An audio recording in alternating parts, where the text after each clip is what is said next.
আজকে শনিবার নিরামিষ, তাই ভাবলাম রাতের খাবারে কিছু লুচি বানিয়ে ফেলি।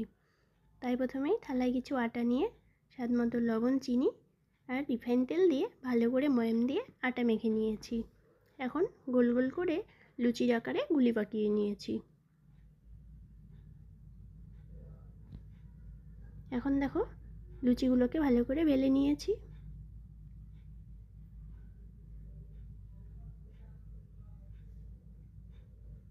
এখন কড়াইতে তেল দিয়ে লুচিগুলোকে ফুলকো ফুলকো লাল লাল করে ভেজে নেব।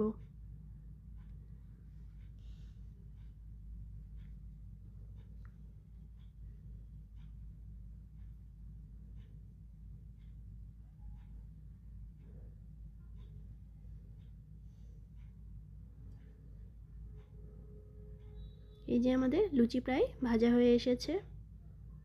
এই যে আমাদের লুচি একদম রেডি হয়ে গিয়েছে ছোলার ডাল আর সিমাইয়ের পায়েসের সাথে। কে কে খেতে পছন্দ করো একটু কমেন্ট করে জানিও।